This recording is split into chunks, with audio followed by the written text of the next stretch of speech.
how we are interconnected. What we share, not only in rights, but also in emotions, in psychology, in human life, in everything, in culture. And this is for the minorities that share our countries, but also for the majorities throughout the world. So, let's talk about individually, what do we do to protect the rights, let's say, of Roma, a visible, very large minority throughout the region. That silence, I've always tried to understand that silence, and I think that the answer, the inability to discuss that issue prevents us from really solving it. Why? Because I believe that we are full of prejudice. We do not allow ourselves to reach to these communities, to understand them. I think this discrimination perpetuates not only our rights but privileges. Because notice, if you're a Roma person, you cannot get a job. Therefore, if you're a Bulgarian or a member of the majority, you can get that job. That is a privilege. You get an economic gain from being part of the majority. You enjoy better life. We're all members of the majorities in our countries. Look at ourselves, right? We enjoy more rights and privileges because we're members of these majorities. But do we talk about that?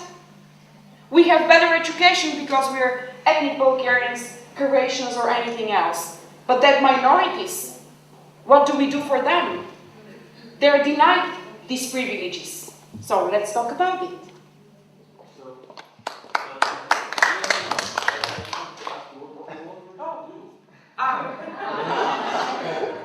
I'm not gonna. I think change starts at the personal and individual. I believe it is my responsibility every time when there is an open forum to get up and to say something about it. This is something you could do, right? Every time you walk the street and you hear some racist slur describing the black, dirty, filthy, stinking gypsy, you can say, stop it. Stop it.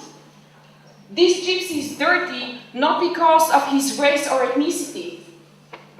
He is dirty because for centuries we have denied this minority equal rights.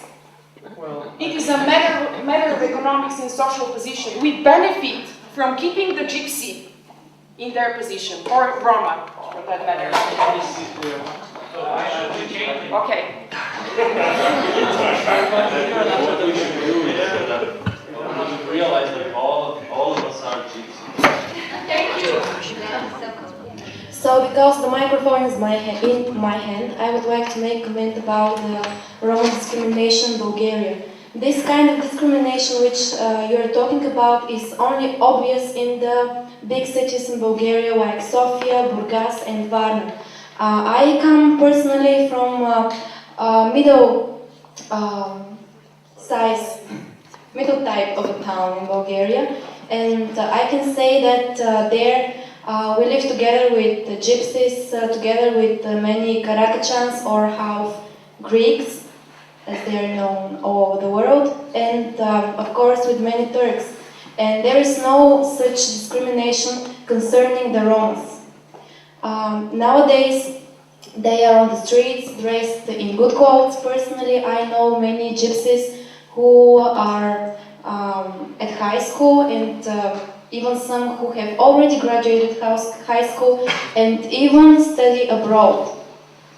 And what is more, discrimination is a two-sided process. It's not discriminating from the Bulgarian side, it is also discriminating from the Roma side. I can tell you that there are many gypsies in my town who don't walk alone on the streets. They usually walk around 5 or 6, and it is very bad for young Bulgarian girls to meet 5 boys who are gypsies. And another point, I live in a neighborhood where the Roma school is situated. In this school, they are also educated, just a second, they are educated many Bulgarian children. But next to this school there is another one which is mainly with Bulgarian students, and these children who go to the Bulgarian school, let's call it Bulgarian school, they're just afraid because they can't go on, even though the school is, let's say, 100 meters away. That's all. So this is, in my opinion, this is something that is artificial problem.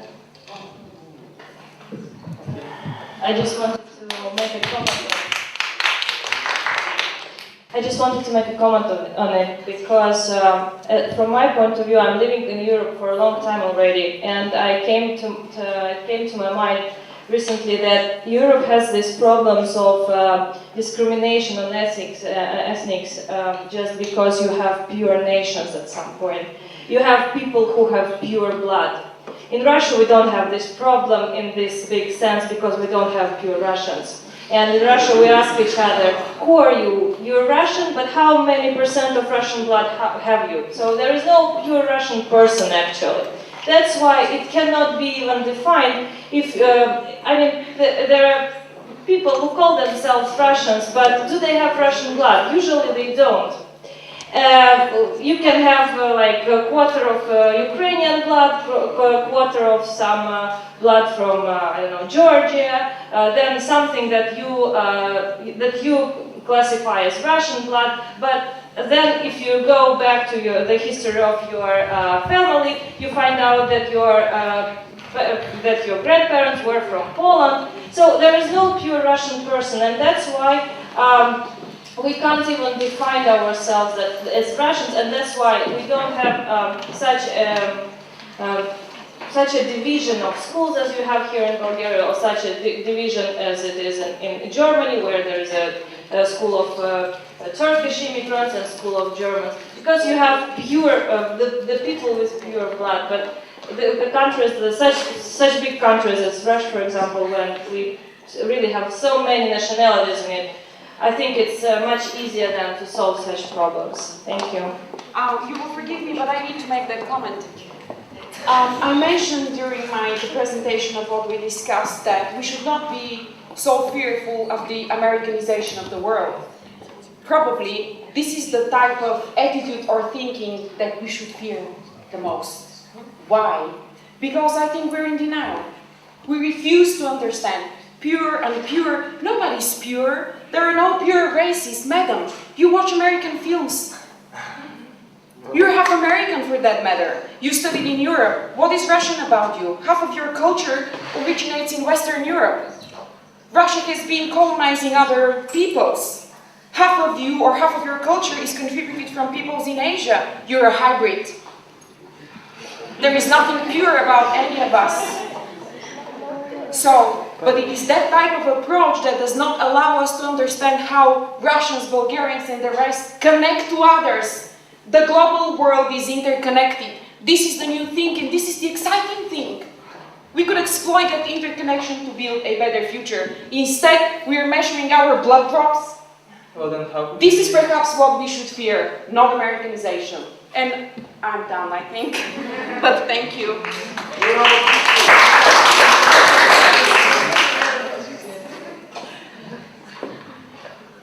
Just a short comment before maybe closing to Professor Mochnik's question. I don't believe that someone will boycott the Olympics in England, especially our society, and maybe the Iraqi government would boycott it, but I don't believe because they're in a worse condition to do that.